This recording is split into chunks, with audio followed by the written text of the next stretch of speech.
Ayan mga kapatid, Guillermo, pauwi na tayo, no? From here, Baler to Maria Aurora. Dapat nagsasaya kayo. Kasi ngayon, pinag-aaralan na ng mga official ng Aurora na i-ban yung kahalintulad na palaro ng Boss Ironman. So, napakagaling, napakaganda kung sino man yung official, no, ng Aurora na alam ko isa siyang board member. So, saludo sa iyo, sir. So para sa mga organizer, Angel Rider, so bilang na ang araw nyo mga kapatid, mga boss amo, ma-approve at hindi na kayo makakadaan dito sa kalsada ng aming probinsyang Aurora.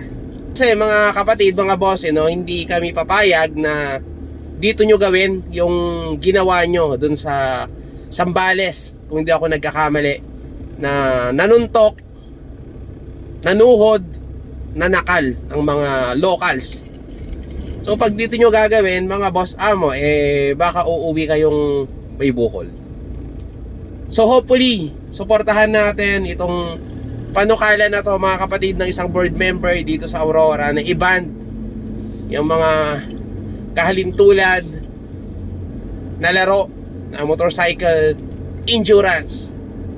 Enduro rider naman ako mga kapatid, no? Former enduro rider, of course, 4 times finisher, no? Dati.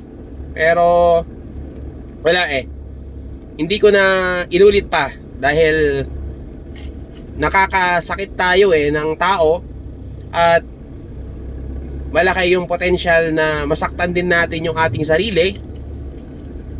Nag-e-enjoy nga tayo sa ating pagbakbak sa mga public roads, pero yung perwisyong hatid natin sa mga locals, sa mga kalsada kung saan tayo dumadaan, napakalaki. Sa kakatapos na pinakasikat na motorcycle endurance dito sa Pilipinas, pinakasikat dahil mga big bikes, mayayaman. Pero in terms of lakas mga kapatid, I consider ang gamit nila big bikes 400cc and ups. Pero sa 50cc, sa small little cc motorcycle endurance, kayang-kayang tumapos. Diba?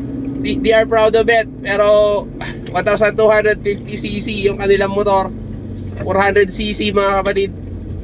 Pero again, 50cc, 80cc, 100cc, panis. Before, kasi may mga tumatapos na mga ganyan Ngayon kasi talagang tumigil na tayo.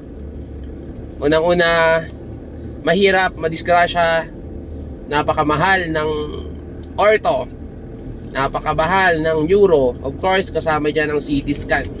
Sabi nga po ni Colonel Busita before na bakit kung nadisgrasya ka at nabaldado ka, sa tingin mo ba susundin pa nung iyong asawa ang mga sinumpaan nyo sa kasal? Na till death do us part? Of course hindi na kapatid. Iba kung nabaldado ka, tanggal isang paa mo, tanggal isang kamay mo, sa tingin mo ba hindi ka pagpapalit ng asawa mo? Or worse nyan, baldado ka, hindi ka na makalakad, sa tingin mo ba susundin pa ng asawa mo yung sinumpaan sa laysay na till death do us part? Hindi. Diba? Mas malabo pa yan mga kapatid sa sabaw ng pusit.